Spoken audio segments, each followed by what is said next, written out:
Hey friends, it's Steven with Leviathan Snakes, and for this week we are going to be doing something that's kind of a follow-up from last week's video, and this wasn't planned. In fact, this video was actually the idea from Main Squeeze Reptiles, who are some awesome people. If you are not following them on Instagram, definitely check them out. Really, really cool people. We met them up at Tinley. Anyways, so they had reached out to us after we had posted last week's video and pretty much like talked about the idea of if somebody kind of started thinking that they should restructure because for whatever reason, maybe they think that the animals that they have bought, the business that they have built is not aligned with their goals. What should they do? Like, how should they go about restructuring a ball python collection in order to better achieve the goals that they want? And in this specific situation, what we're talking about is the goal of it trying to be a full-time business, trying to be a full-time income for at least one person. So that's what we're going to talk about in this video. We hope you enjoy. As always, if you do, please like, comment, subscribe, but let's jump into it. The very first thing that you want to do when you are considering restructuring your ball python collection is really understand what do you want to achieve out of the breeding hobby. So if you just want to take an animal like this is Nyx, she is our lace yellow belly het clown female. If all you decide that you want to do is to make her but in a clown version, you pretty much want to have like just a couple projects that are really, really hobby based. And it's not about the money, it's just about hitting like a very specific animal, and any money that comes from it is just like the icing on the cake. But the real goal is just to make some amazing, beautiful combos. If you decide that that's what you want to do and that you realize that you have way more animals than what you really want, it's kind of easy to restructure because in this specific situation, you don't really have to go out and buy other animals. All you have to do is just kind of cut down to the only the projects that you really, really want to work. But let's say that you are in a situation where you somehow, maybe you're year 2, 3, 4, it doesn't really matter, but you've kind of come to the point that you think that you are not going to easily be able to achieve your goals with breeding ball pythons with the animals that you currently have.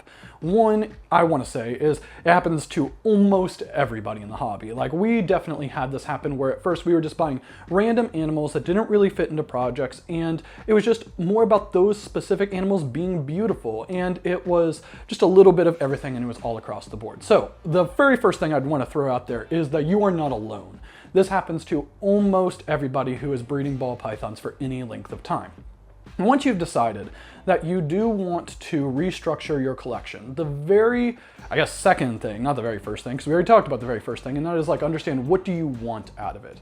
So we are going for the rest of this video on the idea that you want this to be a full-time business, you want it to be a full-time income at some point in time.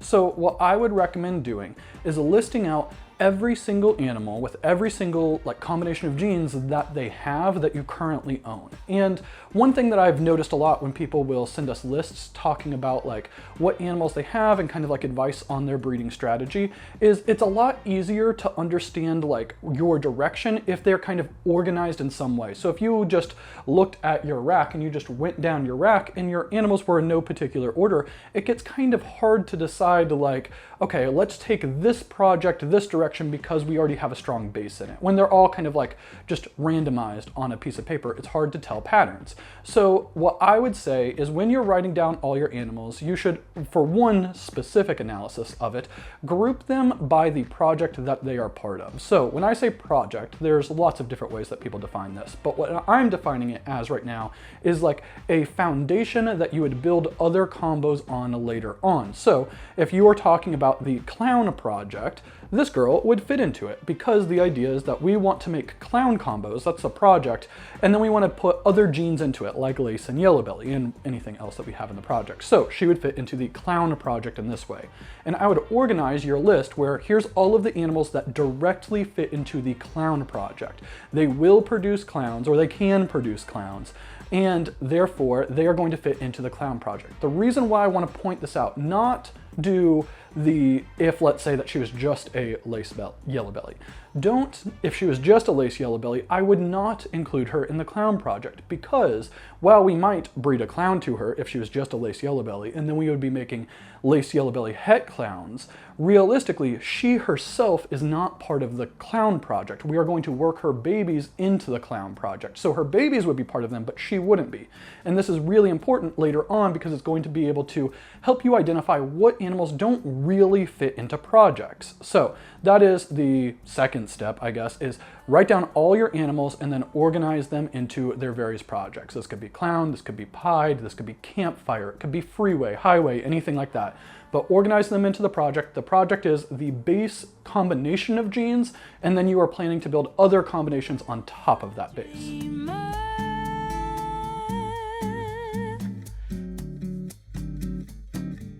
Now, one, I guess, little caveat on there is you may have animals that fit into multiple different projects. Like if we were looking at this girl, it might be, we might put her down as the clown project, but the fact that she has yellow belly means that she could also make freeways. And since we work both the clown project and the freeway project, she can fit in either one of those. And when you are building out your list for each project, I do think that it's important to put an animal that fits into multiple different projects down for each project.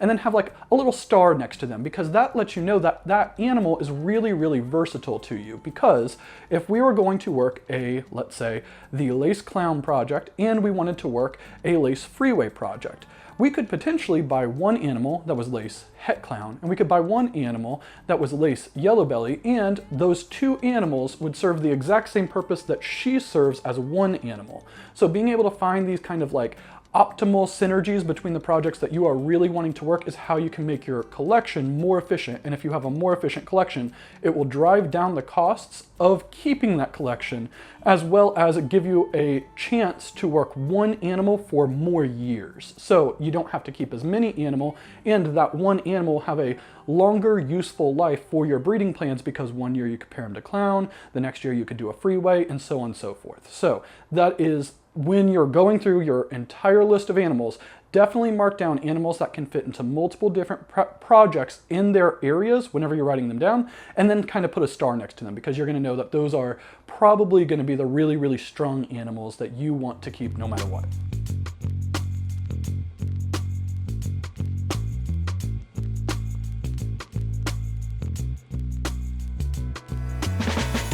Now, what we're going to do is, once you have this done, you have all your animals down, they're kind of organized into the various different projects that's going on.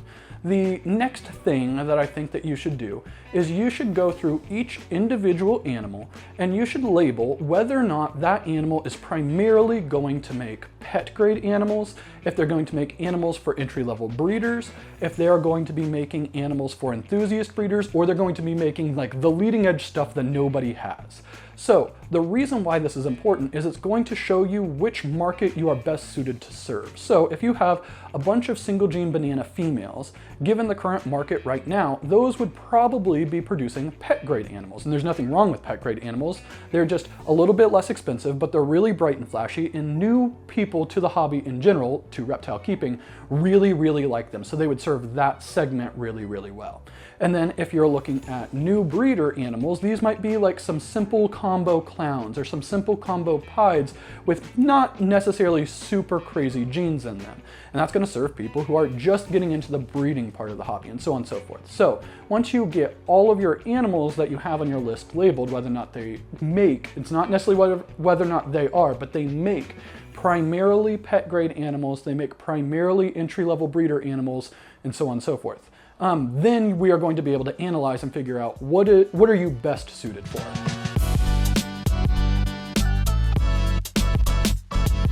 This next point references a video that we did quite a while ago, but it was kind of talking about how many animals do you need in order to make $50,000 a year in revenue breeding ball pythons.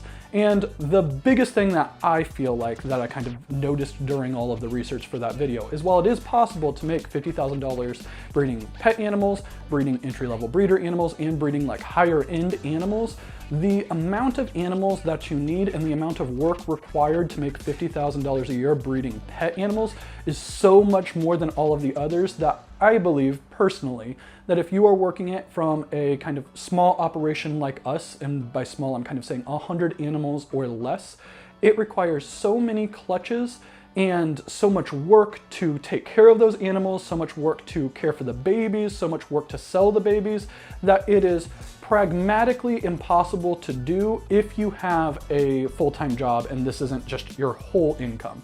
It is, in my opinion, if you decide that you are restructuring your collection to try to make it a full-time living, it is way easier and way smarter to aim at the higher end animals. So there's lots of different definitions of higher end. Realistically, we are looking at animals that we want to be making animals that are like $2,000 to $3,000 range and up.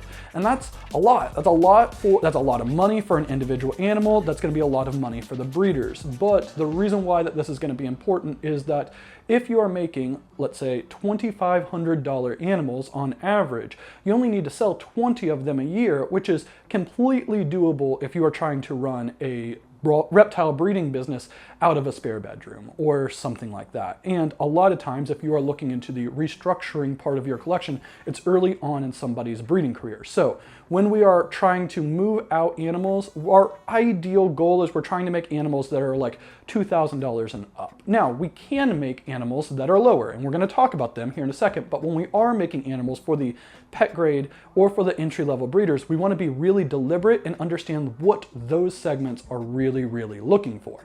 So when we have our entire list of all of the animals organized by project, organized by or labeled by whether or not they make pet animals, entry-level breeders, investment, so on and so forth. What we want to do now is we want to understand which projects are we most passionate about. And these are probably going to be really easy. You probably already know what projects you're most passionate about. And what this is going to do, like if it was for us and if we were looking to restructure our collection and we were like, all right, we have all of these animals that are part of the Sunset Project, and the Sunset Project is my personal favorite project that we have, even though I love all of the projects we're working on. So no matter what, I want to do Sunset. That is a no-brainer. That's just something that would personally fulfill me.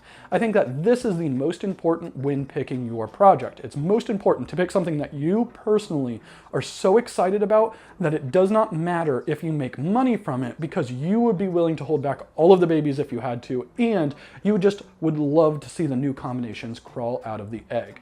So the reason why you need this kind of personal intrinsic motivation to work a project is that it takes years and years and years before you really get a project going, and there's no guarantee that that project will sell well. So even though you like it, that doesn't mean that everybody else will like it. So you want to pick stuff that you personally are so excited about. The money doesn't matter. The money is just, as we said earlier, icing on the cake.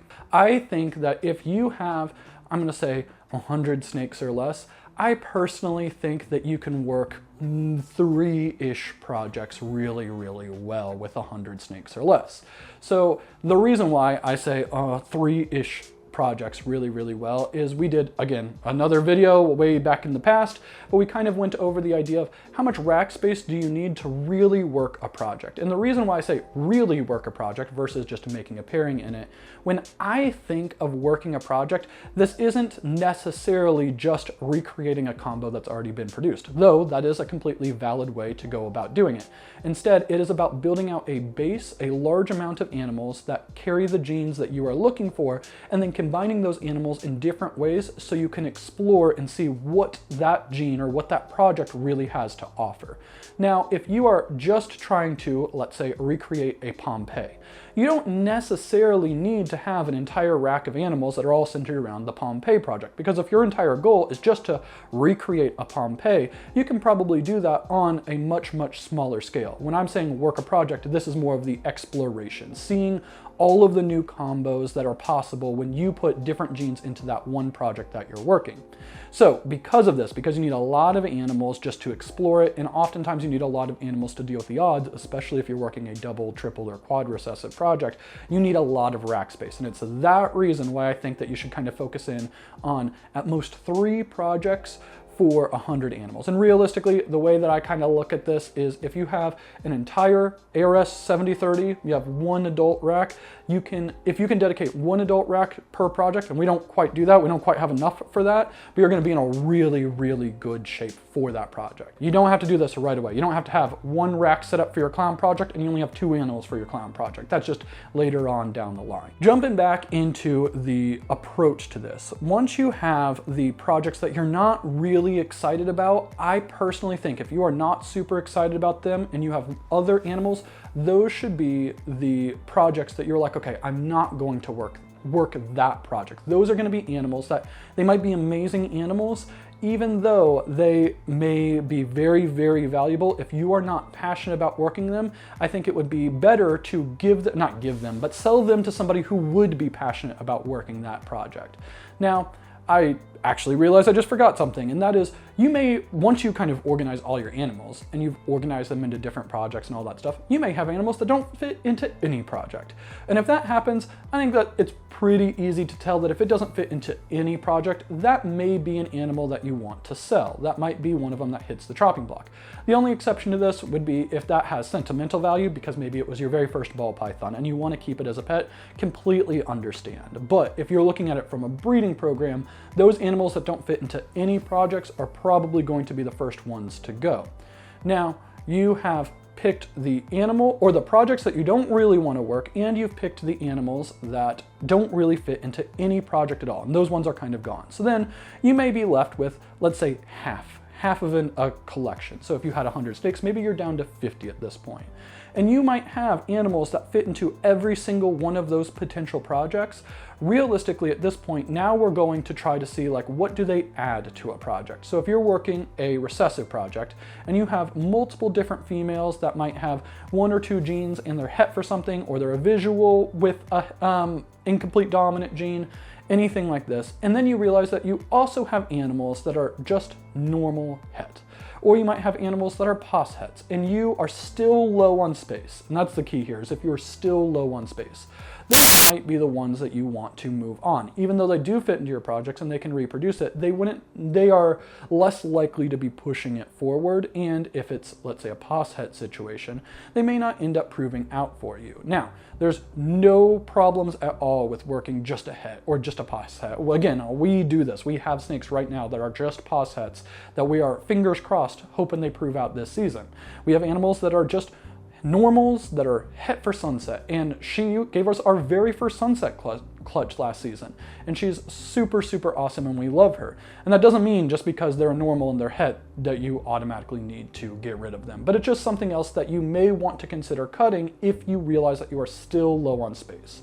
So let's say you do all this, you cut down your collection and you realize like, okay, I have like these core animals that are fitting into multiple different projects, or they are perfect for this project and they have a lot of longevity. I want to make sure I keep them. So you have the animals you want to keep, but then you want to look into like, all right, I have all of these animals that I'll end up selling and I will end up getting money from them. How should I reinvest it? And in my opinion, you should stay super hyper focused on the projects that you wanted, but given the fact that in the current 2023 ball python world, recessive projects, specifically double, triple, so on and so forth recessive projects, are the way that the entire industry is right now. I think that you should find ways, if you're going to pick up animals, that combine your multiple projects together. So let's say that you have the clown project and you have the sunset project, and you are like, okay, both of these are separate right now, but I'm looking to pick up an animal that is going to be really, really powerful and will be able to accelerate these. If you pick up an animal that fits into both projects, if you pick up a clown het sunset or a sunset het clown, it will probably be really, really pricey, but you are going to be able to use that animal for either one of the projects, and you're going to the babies produced from that animal will be able to push both projects together, so that way you end up, rather than having a separate sunset project and a separate clown project, you may end up having one sunset clown project. And even if all of the animals do not have are not all double het for sunset clown, if you end up making a sunset clown, you can pair that to your clown females and then make clown combo clowns, het sunsets. You could pair it to your sunset females or het sunset females and make combo sunsets het clowns. That way you are still able to use the animals from your initial project for years and years and years to come, even as you start leveling up and you aren't necessarily working single recessives, you're working double recessives and triple recessives and so on and so forth. So that is my advice when it comes to picking up animals, is that you get rid of the animals that don't fit into any project. You move out the projects that you personally are not super excited about, and then when you are picking up animals, you are only picking up animals that fit into one of your existing projects with a priority to animals that fit into multiple of your projects. Because if you're able to combine those projects together and you are able to make some amazing cool babies that nobody else has, especially if they are combining two different projects together, the other people in the market that are also working that combination of projects will see the animals that you have available and they'll be like, oh, that's exactly what I need. It fits perfectly into my project. So that is my advice if you are wanting to restructure a ball python collection. We hope you enjoyed the video. If you did, please like, comment, subscribe, and we will see you next week.